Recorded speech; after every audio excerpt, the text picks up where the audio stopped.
Hello friends, welcome back to my channel. আবার একটা নতুন ব্লগ নিয়ে চলে এসেছি। এটা হচ্ছে ভাইফোঁটার দিনের ব্লগ। তো ভাইফোঁটার দিন সকাল সকাল নানপুরি হচ্ছিল। এখানে যে ঠাকুমা নানপুরি বেলছে, আর ওইদিকে মা ভাজবে বলে রেখেছে, আর এদিকে সকালে রান্নার মানে ভাতের রান্নার জন্য পোস্ত ডাল এসবও বসে গেছিলো। যেহেতু বৃহস্পতিবার ছিল ওই জন্য সব নিরামিষ হচ্ছিলো। মাছ হচ্ছিলো, যদিও মাংসটা হচ্ছিলো না, আমাদের বাড়িতে বৃহস্পতিবার মাংস টাংস হয় না। আর এদিকে মিষ্টি আনা হয়েছিল অনেক রকমের। সব ভাইফোঁটাতে আসবে। আমার ভাই আছে, রাজীব রায় ছুটি পায়নি তো ওরা আসেনি, আর পূজার ভাইরাও আসবে, দাদারা আসবে। ওই জন্যই সকাল সকাল এখানে যে মা ঠাকুমা দুজনে মিলে এখানে নানপুরি ভাজার বেলা চলছে, আর পূজা এখানে চানা মশলা করে রেখেছিল। কেমন আছো চিকু? ভালো আছো? কখন এলে? ইন্দাতে ছিলাম, চলে এসেছি। বাহ, খুব ভালো।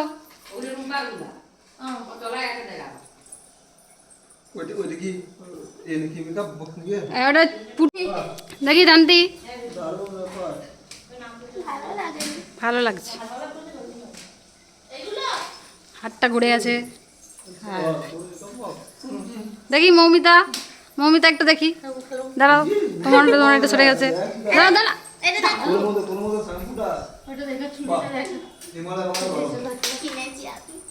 মৌ ধান্তি চিকু সবাই ছিল।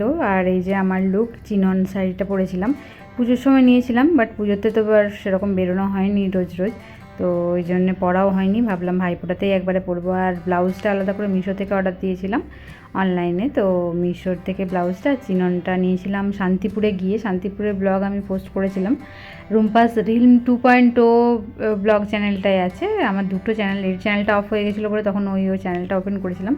তো তোমরা যারা ওই চ্যানেলটা সাবস্ক্রাইব করোনি দেখে নিও, রুম্পাস রিল 2.0 বলে চ্যানেল আছে, তো ওটা সাবস্ক্রাইব করে নিও। আর এই যে ভাই সানটান করে রেডি হচ্ছিলো, তো আমি ভাবলাম একটু ব্লগ বানিয়ে নিই। আর যারা ফেসবুক ইনস্টাতে আমাকে ফলো করোনি, ডিসক্রিপশানে ডিটেলস থাকবে, তোমরা ফলো করে নিও। আর এই যে আমাদের সানভিকা, আমার ভাইয়ের মেয়ে, তো ওর ভিডিও আমি আগে পোস্ট করিনি, দু একটা রিলসই জাস্ট পোস্ট করলাম এবারে গিয়ে। এই ছোট্ট 2 মাস বয়স, তারপর শুরু হলো ভাইফোঁটা। এই যে ভাই আর অক্ষয় এখানে আছে, আমি মৌ ধান্তি সবাই রেডি ছিলাম এক এক করে ফোঁটা দেবো বলে। আর এই যে দেখতেই পাচ্ছ বসে পড়েছি। আর আমার লুকটা কেমন লাগছে অবশ্যই কমেন্ট করে জানিও। অনেক দিন ব্লগ আপলোড করা হয়নি, সেরকম কন্টেন্ট কিছু ছিল না, কোথাও যাওয়াটাও হয়নি, কলকাতাতেই ছিলাম, ওই জন্যে ব্লগ আপলোড হয়নি। আর ভাইফোঁটার ব্লগ এত লেটে আসছে কারণ আমার বাপের বাড়ির ওখানে 1 সপ্তাহ আমি ছিলাম, তো ওখানে নেটওয়ার্কের প্রবলেম তোমরা তো জানোই, ওই জন্য ভিডিওটা এডিটও করা হয়নি আর পাবলিশও করা হয়নি। তো আমি কলকাতা ফিরে এডিট করার টাইম পেয়েছি, তো সেই তারপরে এডিট করে আমি এতদিনে আপলোড করছি। যারা দেখোনি চ্যানেলটা অবশ্যই সাবস্ক্রাইব করে নিও, আর ফেসবুক ইনস্টাতেও আমাকে পেজটা ফলো করে দিও। আর ভিডিওগুলো কেমন লাগছে অবশ্যই কমেন্ট করে জানিও। ভালো লাগলে একটা লাইক করে দিও, চ্যানেলে সাবস্ক্রাইব করে দিও, বেল আইকন প্রেস করে দিও। আর তোমরা সাপোর্ট না করলে কি করে আমি এগিয়ে যাব, কারণ কি সাবস্ক্রাইবারও বাড়ছে না, আর ভিউজও হচ্ছে না, তো এইসব কারণে ব্লগও আপলোড হচ্ছে না, কিছু ভালো লাগছিল না, ওই জন্য আর আপলোড করিনি। মন মেজাজও খুব একটা ভালো নেই, ওই জন্য আর কি। তো কেমন লাগছে ভিডিওগুলো অবশ্যই জানিও, আর আমার লুকটা কেমন লাগছে তাও জানিও। আমার তো আমি ভাবছিলাম কীরকম কী লাগবে, কিন্তু শাড়িটা পরে ভালোই লাগছিলো। আর রেড ব্লাউজ দিয়েই পেয়ার করে পরেছিলাম, বাট এটা গ্রিন বা ইয়েলো ব্লাউজ দিয়ে পরলেও ভালো লাগতো, যেহেতু শাড়িটায় অনেক কিছু কালার ছিল, পিঙ্ক ছিল, ইয়েলো ছিল, অরেঞ্জ ছিল, গ্রিন ছিল। যাই হোক, কেমন লাগছে অবশ্যই জানিও। সেরকম সকাল সকাল আর কিছু সাজিনি, মেকআপটা করেছিলাম, বাট সেরকম আর কিছু সাজিনি আর কি। কেমন লাগছে জানিও। এই যে ভাইকে ফোঁটা দিলাম, তারপর অক্ষয়কে ফোঁটা দিলাম। আর সকাল থেকে খাওয়া দাওয়া হয়নি, তখন ফোঁটা টোটা দিয়ে আমাদের খেতে প্রায় 12টা বেজে গেছিলো। মৌরা ফোঁটা দিয়ে মৌয়ের মামা বাড়িতে চলে গেছিলো। ওরা মামা বাড়ি প্রত্যেকবার যায় আর কি পুজো, কালী পুজোর টাইমটায়। আর যেহেতু জেঠিমা ওখানে ফোঁটা দেবে ওই জন্য। আর আমার মামারা আসেনি, তারা মামা এসেছিলো, ফোঁটা নিয়ে গেছিলো মায়ের থেকে। আর পূজার ভাইরা দাদা সবাই এখানে এসে ফোঁটা নিয়ে গেছিলো।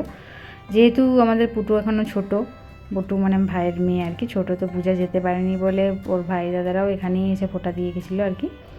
আর কেমন লাগছে অবশ্যই জানিও। তারপর আমার পর এখানে ফোঁটা দেওয়া বলে দাঁড়াচ্ছিল। আর এই দেখতে পাচ্ছ এখানে আমাদের নানপুরি হয়েছিল, আর চানা মশলা ছিল, এখানে মিষ্টি ছিল অনেক রকম, আর ছিল এখানে দই। তারপর আমার পর এই যে ফোঁটা দিচ্ছে, আর ওখানে চিকু দাঁড়িয়ে দাঁড়িয়ে বকবক করছে। চিকু যা পাকা হয়েছে এখন সব কবিতা পড়াশোনা সব একদম শিখে গেছে, সব সব বলতে পেরে গেছে, বড় হয়ে গেছে। আর এই যে দেখতেই পাচ্ছ এখানে মৌ এখানে ফোঁটা দিচ্ছে, আর ধানতিও তারপরে ছিল লাইনে আর কি। দইটা শুভ বলে অনেকে দেখেছি দইয়েরও ফোঁটা দেয়, কিন্তু আমাদের ওই সব নিয়ম নেই, আমাদের শুধু চন্দনেরই ফোঁটা দেওয়া হয়। আর এখানে এই যে প্রদীপের এখানে শিখা থেকে আশীর্বাদ করা হচ্ছে আর কি, ধান দ্রব্য দিয়ে আশীর্বাদ করাচ্ছে। এখানে ভাই মিষ্টি খাইয়ে দিচ্ছিলো আমাকে, মৌকে, ধানতিকে, সবাইকেই খাইয়ে দিয়েছিল। এই যে দেখতেই পাচ্ছ গিফট দেওয়া পর্ব চলছে আর কি। তারপর ধানতিও এখানে ফোঁটা দিয়েছিল, আর ওরা মামাবাড়ি যাবে বলে একদম রেডি হয়েছিল, ফোঁটা দিয়ে টিয়েই চলে গেছিলো মামাবাড়ি। মামাবাড়িতে গিয়ে সেখানকার দাদা ভাইদেরও ফোঁটা দেবে, তারপরে এখানে জেঠিমাও ফোঁটা দেবে, সেই জন্য আর কি। আর এই যে ধানতি তো ছোটো আমাদের, ওই জন্য আর কি প্রণাম টনাম করছে। আর ও আগেই অক্ষয়কে ফোঁটা দিয়ে দিয়েছিলো, বাট ছবি তোলা হয়নি বলে তারপর বললো আমার ছবিটা তোলা হয়নি, ওই জন্য আর কি এখানে একটু ছবি তোলার জন্য এইসব করা হচ্ছিলো। আর এই যে মিষ্টি খাওয়ানো হচ্ছিলো। আর আমাদের এখানে পুটু খেলছিল, সেটা আমি ভিডিও করেছি। পুজোর সময় পুটুকে আমি এই জামাটা দিয়েছিলাম, তখন পরা হয়নি, মানে ও তো কোথাও বেরোয়নি পুজোতে। আর ওর যদিও জামাটা খুবই বড় হচ্ছে, এখন ফ্রক হিসেবে পরেছে, নিচে একটা স্কার্ট টাইপেরও আছে আর কি, কিন্তু সেটা বড় হলে পরতে পারবে, এখন তো পরতে পারবে না, এখন ফ্রক টাইপের হিসেবেই পরেছে, তাও বড়, ভালো লাগছিলো। আর ওর মা মাথায় একটা একটু ব্যান্ড মানে পরে দিয়েছিল লাল রঙের ফুল টাইপের, সেটাতে বিরক্ত হচ্ছিলো আবার বলে ওই জন্য খুলে দিয়েছিলাম। আর দেখতে পাচ্ছ খেলু খেলু করছে সারাদিন। প্রথম প্রথম কাঁদছিল অনেকটা ছোটোবেলায়, এখন কান্নাকাটিটা থেমে গেছে, এখন সবসময় খেলু খেলু হচ্ছে। আর এই যে তারপর সঙ্গে সঙ্গে দই তুলে দিল, আর ওই জামাটা পরে গরমে তো ভালো লাগছিল না বলে কান্নাকাটি করছিলো, আবার ওর মা আবার জামা চেঞ্জ করে দিল গরমে। আর ওইটা মসলিন পড়েছে পূজা এখানে। আর এই যে পুটুর খেলু খেলু হচ্ছে, কাঁদু কাঁদু হচ্ছে, সব রকমই চলছে। ওকে কোলে নিয়ে সবসময় ঘুরলে খুব মজা থাকে, সবসময় বড় বড় চোখ করে দেখবে চারিদিকে কী হচ্ছে, কোথাও যদি একটু আওয়াজ হয় সঙ্গে সঙ্গে ঘুরে দেখবে যে কোথায় আওয়াজটা এলো, এটা কিসের আওয়াজ হলো, এরকম। কান্নাকাটি খুব একটা বেশি করে না, ঠিক টাইমে ওকে খাওয়া দাওয়া করে দিলেই হলো, আর ঘুম পাড়িয়ে দিলেই হলো, ব্যাস এইটুকুই। ওকে টাইমে টাইমে সব করে দিলেই হলো। তারপর এখানে পূজার ভাইয়েরা এসে গেছিলো, আর ও ফোঁটা দিচ্ছিল, আমি ওইটাই ভিডিও করে নিয়েছিলাম। তো পূজার লুকটাও কেমন লাগছে জানিও। এটা মাম্পি বৌদি ব্লাউজটা বানিয়েছে, খুব সুন্দর বানিয়েছে, আমাদের পাশের বৌদি একটা এখন ব্লাউজ বানাচ্ছে, খুব সুন্দর ডিজাইন করে, যেরকম ডিজাইন তোমরা বলবে সেরকমই বানিয়ে দেয়। আর ও একটা টিল ব্লু কালারের মসলিন পরেছিল, তো কেমন লাগছে জানিও। আর এই যে দেখতেই পাচ্ছ এখানে 3 ভাইকে এখানে ফোঁটা দিচ্ছে, তখন ওর দাদা এসে পৌঁছায়নি, ওই জন্য ভাইদেরকেই আগে ফোঁটাটা দিয়ে দিচ্ছিলো, তারপর দাদা এসেছিলো। আর এই যে এখানে দই খাইয়ে দিচ্ছে, এখানে নানপুরি আর চানা মশলা তো ছিলই, চানা মশলাটা মা প্রথমে আবার দিতেও ভুলে গেছে, তারপর আবার নিয়ে এলো ছুটে, যে এই বাবা চানা মশলা দিতেই ভুলে গেছি, নানপুরি দিয়ে বসে আছে। আর কেমন লাগছে অবশ্যই জানিও। পূজার থেকে ওর ভাইয়েরা সব ছোটো ছোটো, অনেকটাই ছোটো, তো ওইটাই ফোঁটা দিয়ে দিচ্ছিলো। আর আমাদের পুটু তখন শুয়েছিল, খেলা করছিল আর কি। সে যখন একা থাকবে একাই খেলা করবে, আবার কখনো কখনো মন হলে আবার সবাইকে লাগবে, সবার কথা বলতে হবে, এরকম ব্যাপার আর কি। যাই হোক আমাদের বাড়িতে এখন ওকে নিয়েই কেটে যাচ্ছে। চিকু আগে চিকুকে নিয়ে কেটে যাচ্ছিলো, এখন চিকু তো থাকে না, মাঝে মধ্যে আসে, এখন পুটুই আমাদের খেলার আর কি সঙ্গী সবার সারাদিন, মানে ওকে নিয়েই কেটে যাচ্ছে, কাজকর্ম তো দূরের কথা, ওকে নিয়েই সারাদিন একদম হিমশিম সবাই মিলে আর কি। আর বাড়িতে একটা বাচ্চা থাকলে তো সবাই জানোই কীরকম, সবাই বিজি হয়ে যায় কাজে, মানে সবসময় ওর সাথে খেলা, এটা করা সেটা করা, এইসব কাণ্ডেই আর কি ব্যস্ত থাকে, আর সময়টা যে কীভাবে কেটে যায় বোঝা যায় না। তো আমিও 1 সপ্তাহ ছিলাম ওর সাথে খেলা করছিলাম, এখন কলকাতায় এসে মানে একটু মন খারাপ তো লাগবেই।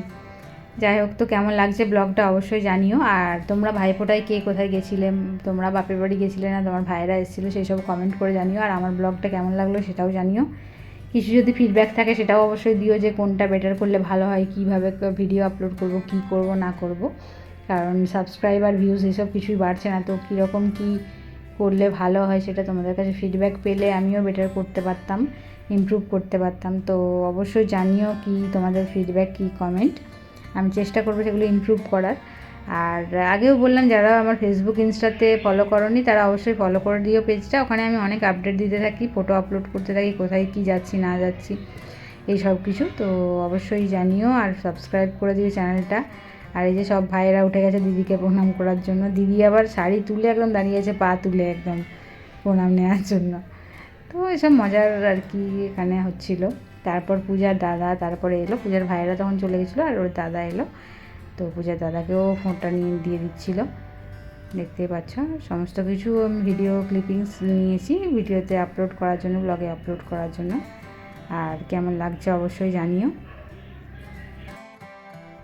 আর আমার বর সময় পায়নি, তো ও যায়নি, আমি একাই বাপের বাড়ি গেছিলাম। তারপর ও রবিবারে গেছিলো আর কি, রবিবার ছুটি ছিল বলে রবিবার গেছিলো। আর তারপর আমি পূজা আমরা সব খেতে বসে গেছিলাম এখানে, মিষ্টি চানা মশলা নানপুরি সব নিয়ে। আর তারপর তারাক মামা এলো, মা ফোঁটা দিয়ে তারপর খেলো। মাও সকাল থেকে কিছু খায়নি, ও 12:30 বেজে গেছিলো তখন মামা এলো। তো তখন ফোঁটা দিয়ে তারপর খাওয়া দাওয়া করলো সবাই মিলে। তো দেখতেই পাচ্ছ এই যে এখানে সব দিয়ে মা আশীর্বাদ করে নিচ্ছে, খাইয়ে দিচ্ছে, ফোঁটা দেওয়া হচ্ছে। তারপর এখানে এই যে মিষ্টি খাইয়ে দিচ্ছে।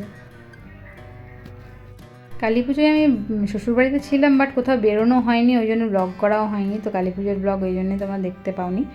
আর তারপরে যেটা বললাম যে আমাদের বৃহস্পতিবার ছিল বলে মাছ টাছ হয়েছিল, তো সমস্ত কিছু আমি ভিডিও আপলোড করে দিচ্ছি, দেখে নিও। আলু পোস্ত, অনেক রকম ভাজাভুজি, বেগুন ভাজা, এসব মাছের ঝাল ডাল এসব হয়েছিল। তো কেমন লাগলো ব্লগটা অবশ্যই কমেন্ট করে জানিও। ভালো লাগলে লাইক করে দিই, চ্যানেলটা তুমি সাবস্ক্রাইব করতে ভুলো না, পাশে থাকা বেল আইকনটা প্রেস করে দিই। দেখা হবে পরের ব্লগে। সবাই ভালো থেকো, সুস্থ থেকো, টাটা।